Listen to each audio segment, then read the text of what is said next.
This is the Brave New Coin Crypto Conversation, hosted by Andy Pickering. Hi everyone, Andy Pickering here. I'm your host and welcome to the Crypto Conversation, a Brave New Coin podcast where we talk to the people building the future in the Bitcoin, blockchain and cryptocurrency space. My guest today is Kadan Stadelmann. Kadan is a blockchain developer, operations security expert and the Komodo platform's chief technology officer. Kadan's background includes coding from an early age, which led him to becoming an ethical or white hat hacker, which in turn led to operations, security and penetration testing at the nation-state level. And from there, the only natural path is to follow on into cryptography and down the blockchain rabbit hole. Welcome to the show, Kadan. Oh, hi, Andy. Hi, thanks for having me. Why don't we start off just briefly on your background, Kadan, because it's a little bit interesting, it's a little bit different. I understand that you were raised in Northern Africa as the son of, I think, an Austrian diplomat and an African school teacher. Is that right? Tell me about that. That's absolutely correct, yes. So my father worked for the Austrian government in different countries, third world countries especially. And in the end of the 80s, he landed in a Northern African country in the diplomatic corps. That's also where he got to know my mother. I was raised in that country and later on settled over to Central Europe, where I enjoyed my school education, as well as later on joined different university courses, studied in an Austrian and in a Swiss university, and also found my way to the IT, DevSec and OpSec sector. And they tell me that you started coding, simple applications and playing around with taking calculators apart and that kind of stuff from quite a young age. Is that right? Yes, correctly. So I've put first my hands on Visual Basic and Basic script, coding lang. Something provided back in the day from the company Microsoft. I'm sure most old devs are aware of this. And that's also how I actually first started playing with the logic and what's happening behind the program, what's happening on an application layer.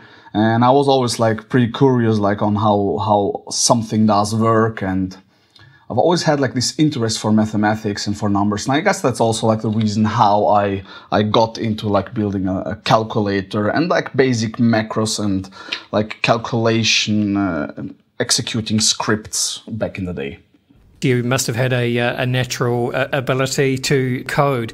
And I'm always fascinated by people like yourself who do have this natural ability. And I'm fascinated by so many guests that I've had on the podcast, Kadan. They've had some kind of military or government operation security background. I had on Mance Harmon from Hedera. He was working with the US Navy missile defense systems and the wargaming that goes into them. Had on, I don't know if you know, Tal Cole from Orbs. He was an officer in Israel's elite 8200 unit. And now you have a similar sort of background. So I know, not everyone likes to go into this stuff in too much detail, but tell me, what does it mean to be a nation-state penetration tester? Pretty much would depend on the specific area you're involved in and the work packages you get handed off. But in my case, for example, the responsibilities cover a lot of different implementations in this area of IT security, cybersecurity. So it started with integrating and implementing various intrusion detection systems, basically tracking down malicious packages in a network. And furthermore, not only tracking these malicious packages down and basically detecting them, but also implementing countermeasures on a routing protocol layer, for example. It might be a little bit too technical, but I just want to give you a quick view, in a simple example, what Please. This work also included, for example, to basically inject small data pieces into such malicious data packages, which would allow you, right from a government and authority level position, be able to gather informations regarding the the source, but also the destination of this package, since you would be able to communicate with various internet service providers and centralized network relay nodes, where you basically would be able to track that malicious package down to its end node. So even if someone, for example, was hiding behind a virtual private network and different like proxy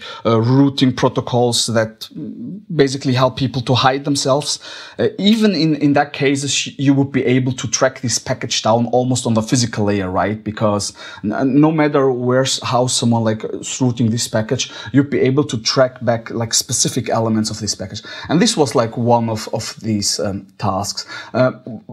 However, like working in this OPSEC and DEFSEC environment for a government's organization, of course, does involve a lot more different work.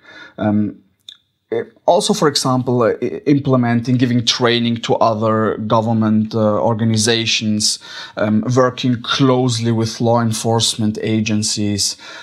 These topics like IT, cyber forensics, and everything basically related to IT on a government layer, but like from a security perspective, was part of our responsibilities, the responsibility of the department division that I worked.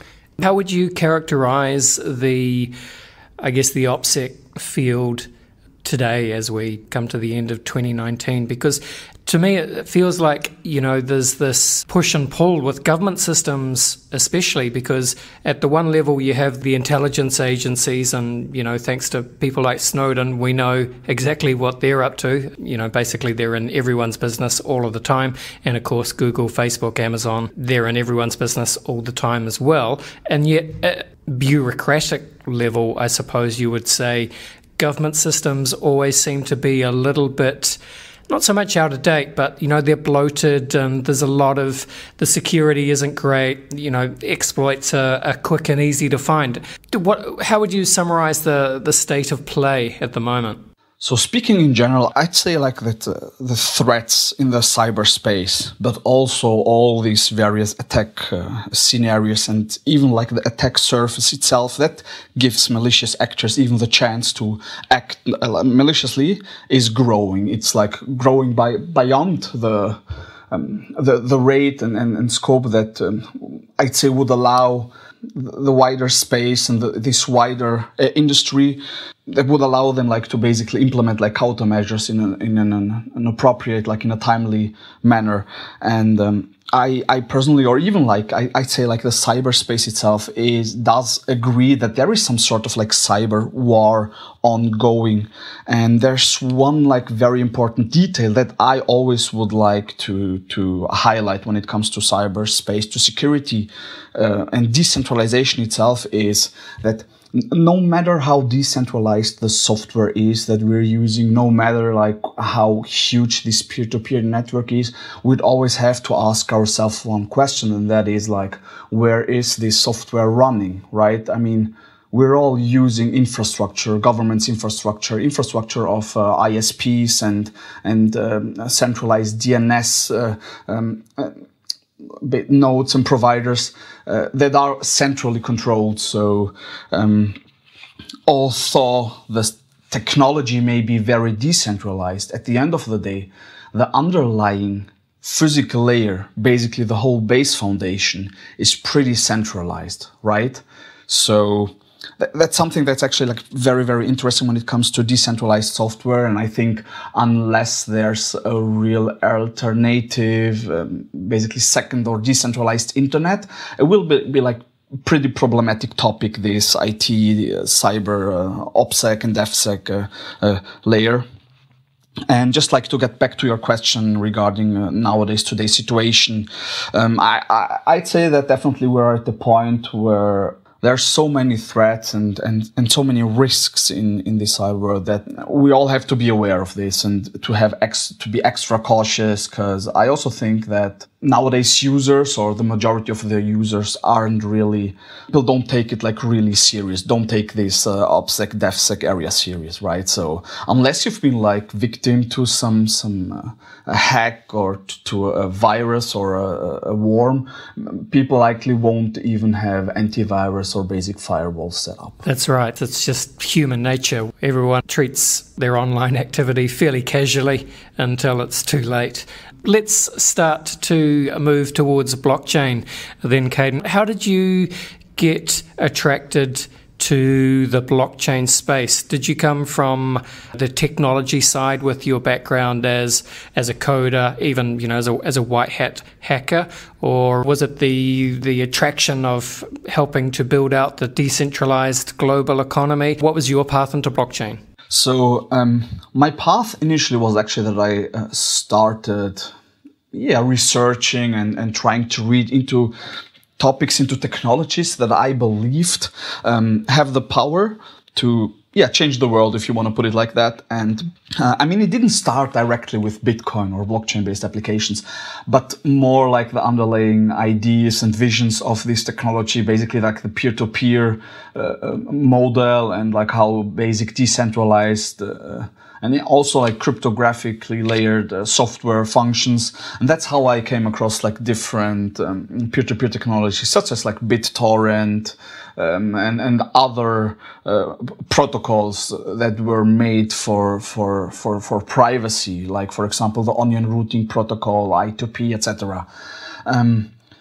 And that's also how I actually came across like cryptocurrencies, how I came across the blockchain itself, this topic. And I've, pretty early like felt that it has power, it has the power to change, to revolutionize, not just like the financial system, but I think even the whole overlaying society model that is heavily based and relying and depending on this financial system.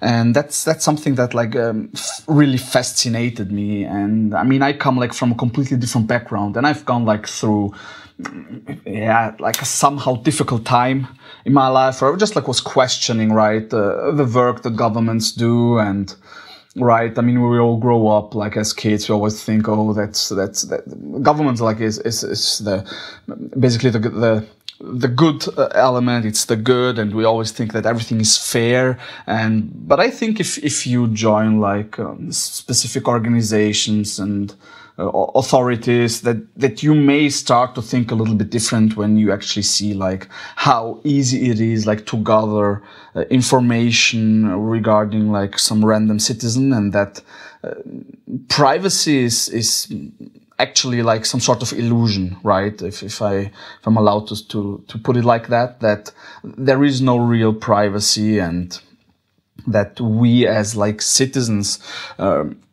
are being like generally watched, just like the way technology has been implemented, the way social media networks function, the way internet functions. And that were things that gave me a lot of question, and I think I was able to fill this void with this decentralized layer. That was also like how I got into the blockchain community.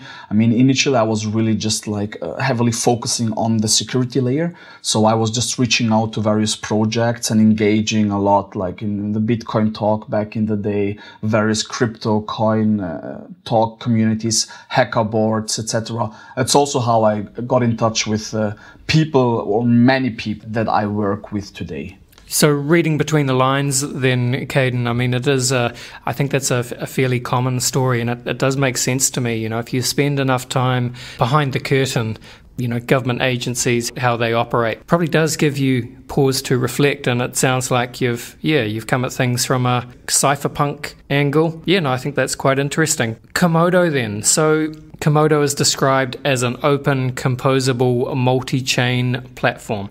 At a high level, Kadan, what is Komodo? Okay, at a very high level.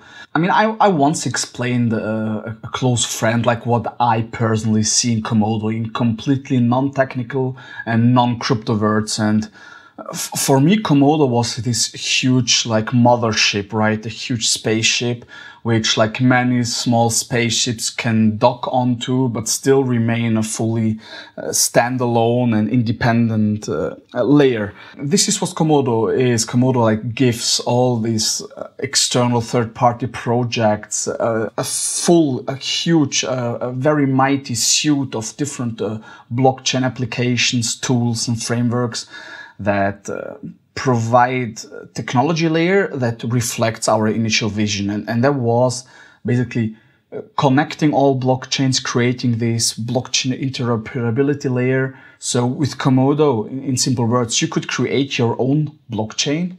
And by doing so, you don't rely on Komodo itself. It's not like other similar platforms that offer like this chain creation. With Komodo, you get your own fully independent smart chain, like it's a standalone blockchain that would inherit all of Komodo's features. So you would literally get your own Komodo, your own blockchain system that would also contain a decentralized exchange.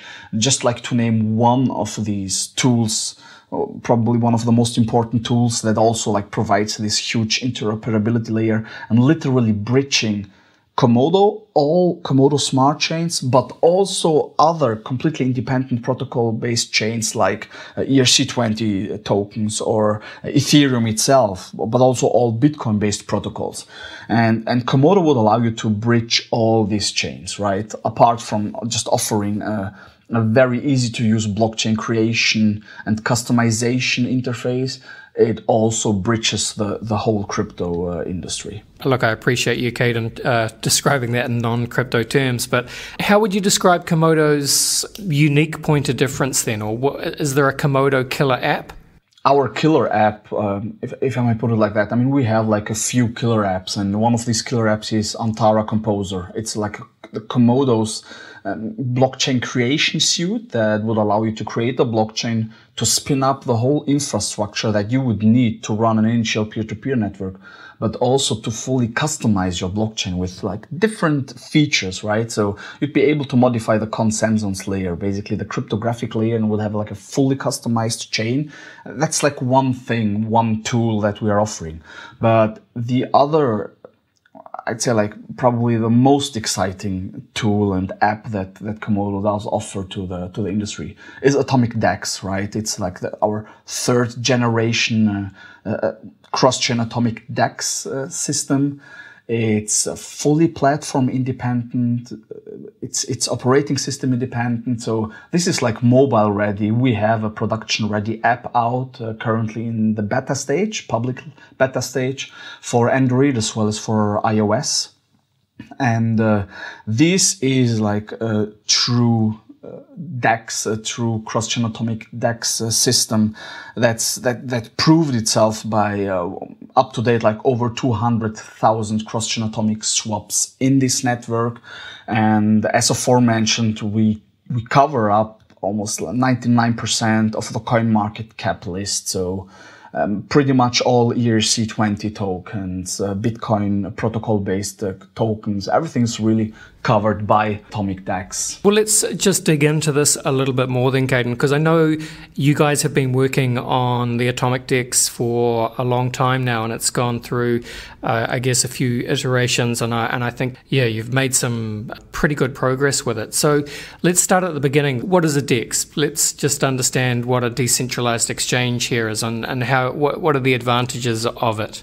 So a decentralized exchange basically is a trading platform where the traders or the parties that deal and that trade with each other are directly interconnected. So there is no middleman, like no intermediate layer, sort of like controlling or handling or even like regulating this transaction. So just for a very simple example, if I'd trade my Bitcoins against your Litecoins, we would execute this trade just peer-to-peer in a fully decentralized manner. And this whole process would also be blockchain-based, so actually utilizing cryptographic mechanisms and mathematics to ensure that these trading parties aren't even technically able to do any harm to each other. So let's say I want to trade with you and I decide to try to scam you.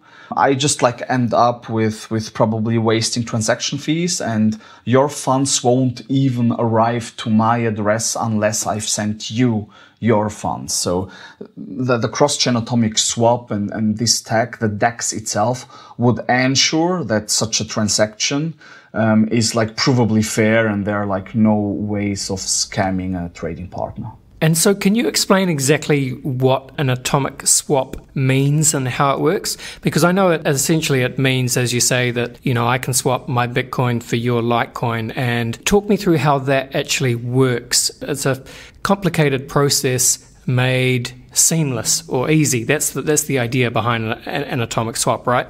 Exactly. So behind the lines, or like from a tech perspective, what would happen like on the application layer and behind the GUI and behind what the user actually sees is that when I decide like to trade with you and you decide to trade with me, we'll basically have a negotiation going on in a decentralized network, right? So as soon as we agree on a trade, that would first of all, there's basically some sort like of a security deposit being done by one trading party, right? That would ensure that the other party can't be scammed. So worst case, even if one trading partner decides to not send the funds to finalize the atomic swap, there would be the security deposit that would ensure that there is no financial damage. And a cross-chain atomic swap basically means that you would have this process taking place between two completely different blockchains. So in our example, let's say like Komodo and Bitcoin. And we have AtomicDEX itself, the DEX network, which is connected to all supported blockchains. So AtomicDEX would basically be routing this negotiation data traffic, right? And the different orders, etc. But the trade itself would be like 100% taking place on the blockchain. And there are special transaction types, right? It's similar like, for example, the multi-signature transactions, right? I'm sure you know these. It's basically something very similar, but we're utilizing like time and hash locked transactions, which would basically be like a transaction that has a specific condition. And unless a specific condition is met, the transaction wouldn't be able to be spent, right? At the end. So we're utilizing this technology in order to provide end users and DEX users a decentralized trading experience without any central parties between the trading partners. And so I know, as I said before, you guys have been working on atomic swaps for a few years now. And I think most people, if they've heard of Komodo, just at a super high level, they know that's what you guys have been doing. It's the AtomicDEX, the atomic swaps. But 2019, Kadan, was, I think, probably say a year ago, people were thinking 2019, this will be the year of the DEX. The decentralized exchanges will start to take off. And I suppose that I have seen some reports that suggest DEX user numbers and transaction volumes are increasing, which is good to see. But, still a drop in the bucket compared to the volume that's happening on either centralized exchanges or derivatives platforms. How and when will that change? And I suppose from your point of view, you need to make a DEX easy enough for anyone to use seamlessly, because obviously the user experience today has been fairly clunky. So talk me through where the trend is going, I suppose, and what you think needs to happen for DEXs to really take off. So first of all, I think, I fully agree to that point, and I also see that DEXs are being like more utilized, and we also see like the user count is growing, the volumes are growing, but I feel we're not there yet, right? If you look at the most DEX projects, they're still in a very early stage, even like pre-beta, maybe an early alpha at the best, right? Binance recently released a Binance academic report where JL777, our core dev and founder, and Komodo, early days of Komodo, basically were credited, were listed as the first executors of a fully automated cross-chain atomic swap. And that's know-how, that's like experience, that's the tech we've been like building and working on. This is really, it's the third generation DEX, and I'm saying that because it's literally the third iteration of this software. And AtomicDEX, the new DEX that we released early 2019, like early this year, is not just like an optimized cross-chain protocol implementation. We also completely changed the tech stack, right, to turn this software a very efficient piece of software. And our main goal was to become production ready, right, to get this beta out, to be able to turn it a public accessible software and DEX, and something that's like provable on the blockchain. So whoever uses our DEX will see that this is a truly cross-chain atomic swap DEX. And I think what is going to happen in the next time, and what will also boost the utilization of DEX, is basically attaching the DEX layer to the SEX layer, to the CX layer, right? So we'll see like gateway implementations, API access inside DEX technology and DEX APIs. Just like for one example, just to refer to what I mean and what we are building, Komodo, we're integrating like an API interface to AtomicDEX so that an end user could basically use a centralized exchange API key. For example, Binance, right? You have a Binance account, you take your Binance API key, you configure AtomicDEX, a pure DEX, and basically give it permission to utilize the order book through your centralized exchange account. So you could literally take the order books from a centralized exchange and mirror them into the DEX, right?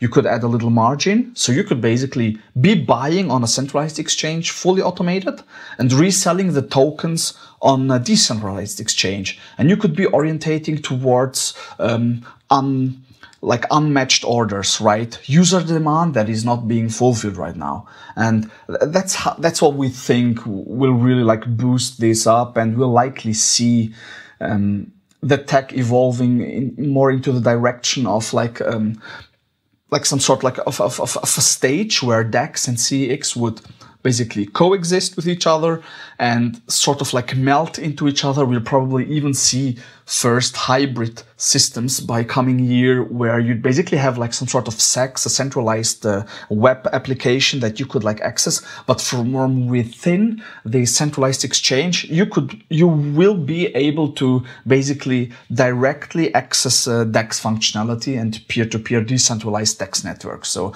that's like the vision. That's what I'm like very sure will happen. And I think from there, it's gonna just be like a normal time, right? Every revolution will take some time. And from there, we'll just see how majority of the centralized exchanges volumes and liquidity will likely move and flow over to the DEX layer. Right, but it's probably just a matter of time. Well, so I'm just trying to follow along with what you're saying there, Kadan, and I think I've got the gist. So what you're really saying is that because traditionally DEXs have had two major problems, right? So first major problem is the UI, the UX, really clunky, really hard to use, quite technical. And the second major problem is liquidity or volume, the lack of, right? So when you're talking about the ability for users or the DEXs to link up to centralized exchanges via API, that's what you're talking about, right? That's about solving the liquidity problem. I don't want to say like maybe not 100% solving, but it is a way. Yes, definitely. I mean, you're right. It is a way to solve this issue and to support to support this issue, like to just like disappear. And I'd also like to add, this is really just like one of these like countermeasures, like an implementations, integrations to like basically let the liquidity grow and just to increase the volume in the order books. We also implemented something that would allow you, that's something that's already being actively utilized in our DEX, that let's say you have like 1 Bitcoin in your DEX wallet and you want to put up like some orders. You're a trader, you want to make profit with this. Now on a centralized exchange or other DEX, you would be able to just set up like one order, or you would be able to just set up orders matching this 1 Bitcoin in value. But we thought, why not give an end user like the possibility to reutilize this Bitcoin as often as you want? Now you have 1 Bitcoin. Why shouldn't you be able to put up a potential order of 1 Bitcoin for N Litecoins, 1 Bitcoin for N Ethereums, 1 Bitcoin for N Komodos, whatever. And what will happen is that with just 1 Bitcoin, you could potentially create an order book with a depth of like 1,000 Bitcoins, different pairs, etc. However, the first order that would get matched would basically erase all the other orders or reduce their volume to basically match the difference to the order that already matched. And this way, you'd see many orders and traders would be able to utilize their funds in such an efficient way. And it's virtually an increased liquidity in the order book, right? Sure. Why would someone want to use a DEX? So what's their reason? Is it because there's no KYC? So that's a compelling reason. And if that's the case, how does that work if you're linking up to a centralized exchange which has much stricter KYC requirements? How does that work from both a practical point of view, like on the technical level, and also from the regulatory perspective, if that makes sense?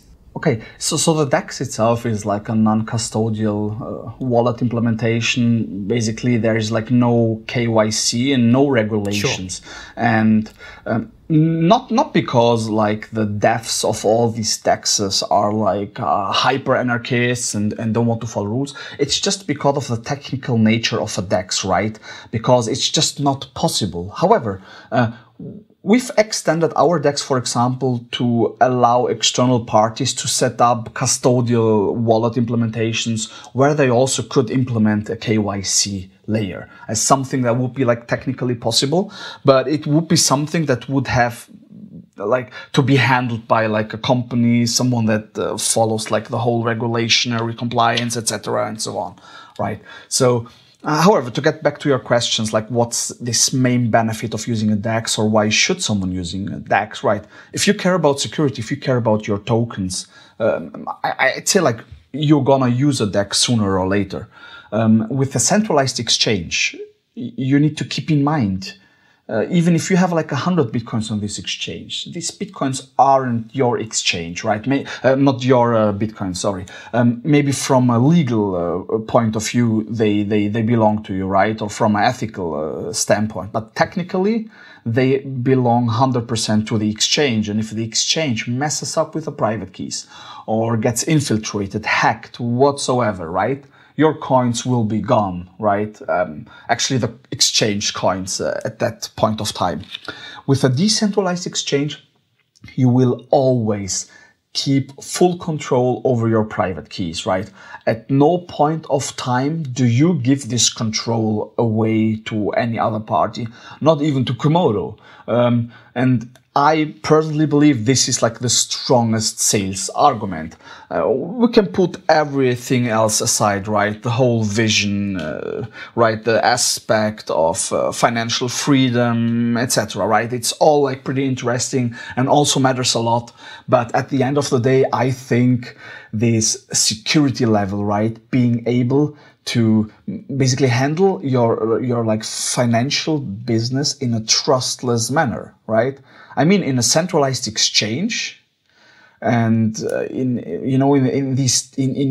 this traditional financial world, where I also think like centralized exchange somehow belong into, the whole math would be based on trust, right? But with the DEX, the whole trust would be based on math. So it would be like basically exactly like the opposite, right? And I think that's sales argument number one when it comes to decentralized technology. Sure, and I agree with that. The counterparty risk of having your assets on a centralized exchange is dangerous, but from I guess a macro mainstream adoption point of view, Kadan, can we really expect, the wider general population can we trust them to be able to keep their assets safe by using a decentralized exchange protocol? Is the user experience simple and secure enough to protect people from themselves? Can we trust them to keep their private keys safe? Or for a lot of people, maybe they're better just having a little bit of Bitcoin on Coinbase and trusting Coinbase to keep it safe for them. There's a balance between the two, right? Yes, there always have to be a balance. However, I always tend to ask myself a question, right? Would situation A make it better, or would situation B make it better? Now, if we take a centralized exchange versus decentralized exchanges as an example, let's say someone uses centralized exchanges and he gets hacked, right? His computer gets infiltrated. Now a malicious actor will just enter his centralized exchange account and just transfer his tokens out in this scenario, right? In scenario B, a hacker would just hack the exchange and access the user's token without intervening directly with the user, right? If we look at the DEX, right, and try to analyze the difference between these two situations, if a DEX user gets hacked, the attacker will likely be able to transfer his tokens out. However, will it affect anyone else in the DEX? Would the user have not lost his coins if he was using a centralized exchange instead? And the answer is no. So at the end of the day, it would still be better to use the decentralized exchange, since it would really minimize the overall risks. Fair enough. Well, let's just start to finish off on DEXs then. I'm curious, Kadan, are there any other DEX platforms that you think are doing a good job? And also, what about the John McAfeeDEX? Have you looked at the McAfeeDEX, and what do you think about what he's up to? Right, I think there are many DEX projects out that definitely have a very promising vision and idea, and I also think that from an ideology standpoint I would be able to identify with this project. However, up to date I haven't really found any DEX that is close to a beta program or even has some sort of production ready application, right? So I think the industry is still in its early days when it comes to DEX technology, and we're still seeing a lot of experimental layers evolving out of basic ideas and initial white papers and visions. Regarding the McAfeeDEX, I just had a talk with a close colleague and developer a few days ago, and we had just a quick rough look on it because we've seen in the media. It's been reflected a lot recently, and it's been covered by different influencers and media outlets. From the basic idea, right? From the vision, from what is being communicated to the world, I'd say it's cool. It's a nice idea, right? At the end of the day, we're all somehow aiming for the same goal, and that's giving end users their financial freedom back, and just building a trustless and decentralized financial layer for our society. But speaking from a technical standpoint, I still think it's pretty somehow limited. I mean, the McAfeeDEX is built on Ethereum. It's somehow sort of like closed ecosystem. And for me personally, a real DEX would be a cross-chain AtomicDEX that doesn't just provide like mother chain based tokens support, but that would also be compatible with other third party, so second and third generation blockchain protocols, for example. If you look like at AtomicDEX, for example, it's not just like able to interoperate and bridge chains that are based on Komodo to Komodo. No, we're furthermore also having this bridge over to the ERC, to the Ethereum world. We have been implementing the Tezos protocol recently. These are all these things that I think a true DEX should bring, and it should basically cover the whole industry. It should allow you to bridge over to different coin protocols, which isn't the case with the McAfeeDEX. I think that's a good assessment. I think that's accurate, and thank you for sharing your opinion. Let's go to a quick break, and then we will come back and let's finish off with the Crypto Conversation Hot Take Round. Whether you're an enterprise fund manager or a retail trader, buying and selling cryptocurrencies successfully requires price discovery you can rely on. Brave New Coin's liquid indices provide trusted US dollar prices for Bitcoin, Ethereum, and Ripple. Featuring end-of-day or intraday outputs, you can count on the BLX, ELX, and XRPLX for accurate US dollar pricing for smart contract oracles, settlement price discovery, net asset valuation, and performance analysis. Visit bravenewcoin.com to find out more. Kadan, I'd like to finish the Crypto Conversation podcasts with a quick round of rapid-fire hot take questions. Are you up for it? Okay. I want your hot takes, your hot fire. Take your best shot, Kadan, from Komodo. Here we go. Where do you sit on the Bitcoin maximalist to multi-coin opportunist spectrum? I'd say like on the far side of the multi-coin opportunity. Kadan, what would you say is your firmest conviction crypto opinion? I really think that blockchain technology will revolutionize the financial system, basically bringing a revolution 3.0. That's something like I'm 100% sure about. The Istanbul hard fork, Ethereum 2.0, Serenity. What's going on with Ethereum? I know this is a complex and a big subject for a hot take question, but give me your hot take. Where is Ethereum at? Can they scale, or are they in trouble? I think they're working hard on scaling it up, right? But I think they're not there yet. Hey, William Gibson said the future is here, it's just not evenly distributed. What's an example of the future being here right now, but most people just aren't yet aware of it? Bitcoin, blockchain, cryptocurrencies are a great example for this. And I mean, I had a big hope with cryptocurrencies, and I thought that they basically fire up like this distribution, this balancing of wealth and finances, but I think it didn't happen, and most people didn't get a piece of the cake. Can it still happen? I hope.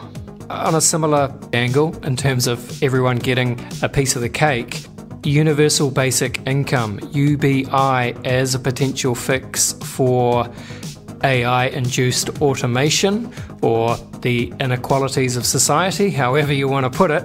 Is this a good idea, Kadan? What do you think? No, I don't think so. It somehow matches a more like probably communistic society economy model, and I don't think that's a good idea. I really think like a meritocratic based economy model, like society model, would be the way to go. Okay. Kadan, let's zoom out. What do you think is the long-term future for the human race? Do you see dystopia or utopia? Unfortunately, dystopia. Yeah, I think we're gonna completely screw it up and irreversibly destroy our species. Oh, that's a shame. How long do you think we have?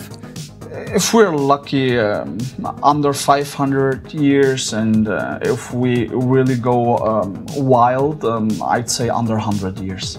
Wow. What is the most likely cause of humanity's demise, do you think? Either a disease that we won't be able to heal fast enough, right? With nowadays, research and also negative developments in this field. Another scenario would be a world war, third world war, that likely wouldn't last long. Sorry, there's one more scenario, and that's AI killing us all. Oh, of course, the Terminator scenario. I love it. Speaking of the Terminator, Kadan, finally, what is your favorite science fiction book, film, or show? Star Wars. Yeah, definitely. Excellent. Thank you for talking to me today, Kadan. Please, the microphone is yours. Take us out. Tell the people where they can find you on your various platforms and where they can go if they want to go down the Komodo rabbit hole. Thank you so much, Andy. It was really a pleasure being here. To all the listeners, please, if you're not aware of Komodo and our platform, just feel free to visit our Discord.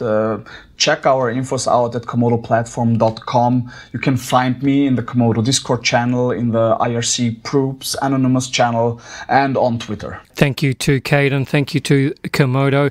Links are in the show notes to the Komodo platform and also to the Komodo AtomicDEX. Kadan and the team, they actually are right on the bleeding edge with building a true decentralized exchange that can enable atomic swaps. It's really interesting technology. They're certainly ahead of what someone like John McAfee is doing, that is for sure. I thought Kadan was extremely diplomatic in his assessments of the McAfeeDEX and also in his opinion on Ethereum, the Istanbul hard fork, and the Ethereum scaling narrative. Not sure if anyone else picked up on this, but I couldn't help noticing that Kadan is another one of these really smart people who have spent time at the higher levels of government, behind the velvet curtain at an OPSEC level, and he seems to have come away from that experience quite disillusioned. And, he now thinks that a decentralized internet is really the only viable counterpoint to the surveillance state. Also, if you heard my interview with Tao Cole from Orbs, which was the Crypto Conversation podcast, episode 15, Tao had a really similar experience, actually. He spent time in the Israeli 8200 military intelligence unit and came away from that with quite a dystopian view of humanity and humanity's chances of survival, just like Kadan, what he said at the end there in the hot take round.